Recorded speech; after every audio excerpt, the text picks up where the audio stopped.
Warahmatullahi wabarakatuh. Selamat pagi anak-anak. Hari ini kita belajar materi bahasa Indonesia tentang menyimpulkan gagasan pokok teks hasil observasi. Sebelum kita melanjutkan pembelajaran, ada baiknya kita membaca doa sesuai keyakinan kita masing-masing. Berdoa dimulai. Berdoa selesai. Oke, langsung saja kita ke materi. Yuk disimak. Nah, di sini ada gagasan pokok atau gagasan utama. Gagasan pokok yaitu gagasan yang menjadi inti pembahasan dalam sebuah paragraf. Sedangkan kalimat utama, kalimat yang di dalamnya memiliki gagasan pokok yang menjadi dasar pengembangan suatu paragraf. Selanjutnya, gagasan utama dibedakan menjadi 3 bagian berdasarkan tata letak sebuah paragraf, yaitu ada deduktif, yaitu gagasan pokok yang letaknya di awal paragraf, kemudian disusul oleh satu lebih kalimat penjelas. Lalu selanjutnya ada induktif, yaitu gagasan pokoknya yang letaknya di akhir paragraf. Biasanya didahului oleh satu atau lebih kalimat penjelas. Selanjutnya, paragraf campuran. Di sini ada gagasan pokok yang terdapat lebih dari satu kalimat. Letaknya bisa di awal paragraf deduktif atau di akhir paragraf, atau bisa disebut juga induktif.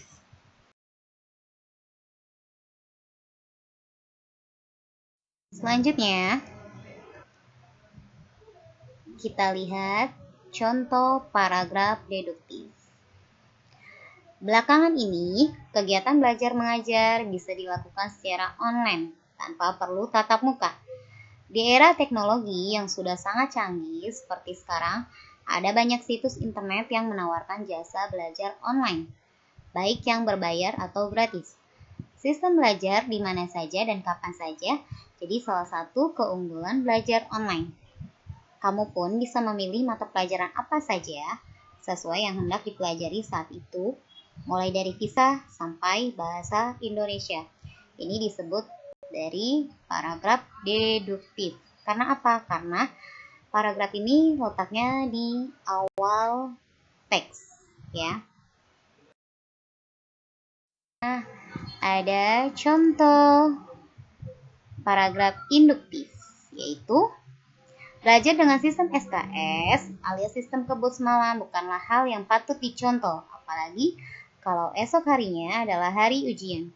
Akibat yang bisa dirasakan adalah rasa kantuk ketika sedang mengerjakan ujian. Maka itu, persiapkan diri dan mulai belajar sejak jauh-jauh hari sebelum waktu ujian tiba. Kenapa bisa dibilang paragraf induktif? Karena paragraf ini biasanya ada di letak akhir teks. Ada contoh dari paragraf campuran, yaitu berupa tips belajar menjelang ujian akhir nasional UAN. Jangan pernah belajar dadakan, artinya belajar sehari sebelum ujian. Belajarlah mulai dari sekarang. Belajar akan efektif kalau belajar kumpulan soal. Hal ini dapat dilakukan dengan cara menjawab soal-soal di buku kumpulan soal, mencocokkannya, lalu menilainya. Barulah materi yang tidak dikuasai dicari di buku. Oleh karena itu, maka sebaiknya para guru memberitahukan tips belajar menjelang UAN. Di sini kenapa bisa dibilang paragraf campuran? Karena letaknya di antara paragraf induktif dan paragraf deduktif. Bisa dibilang di tengah-tengah teks. Selanjutnya, ada ciri-ciri gagasan utama. Yang pertama, terdiri atas satu kalimat utuh dan lengkap. Kedua, mengandung topik permasalahan utama. Ketiga, dibentuk tanpa kata sambung.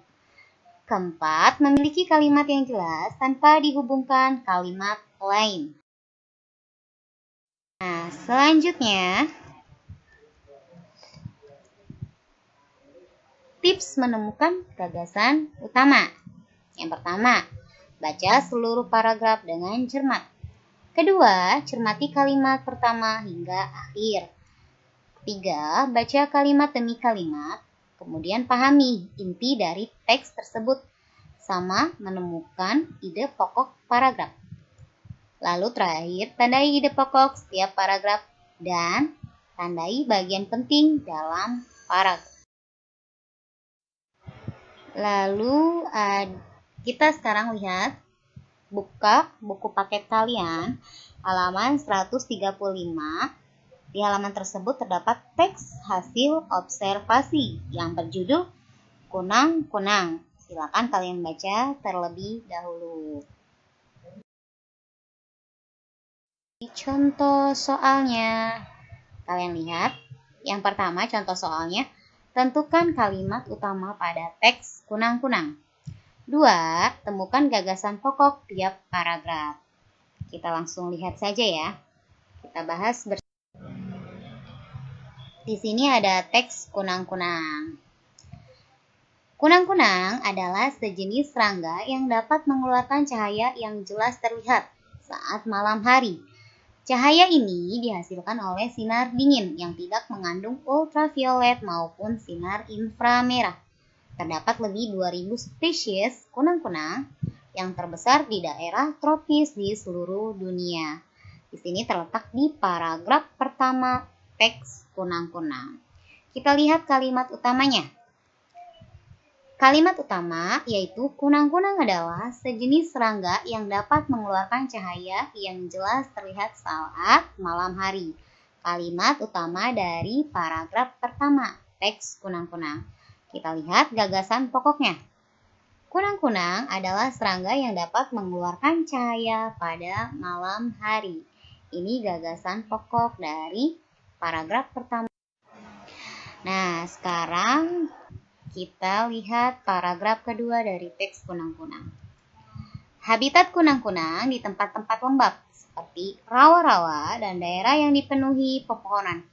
Kunang-kunang bertelur pada saat hari gelap.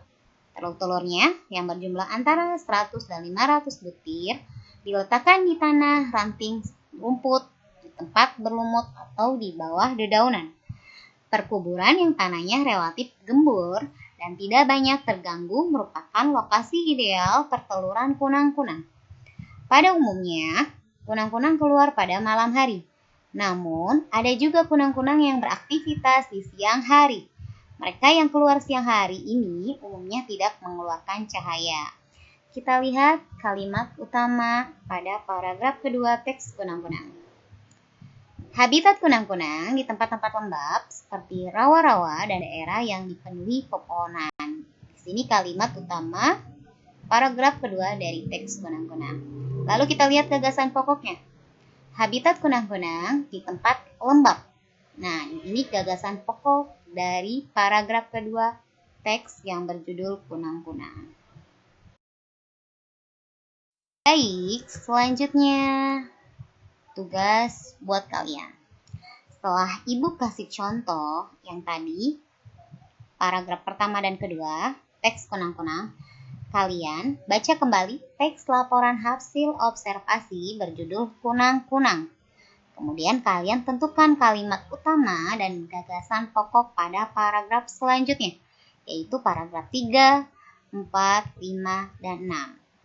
Ikuti seperti contoh yang sudah ibu jelaskan.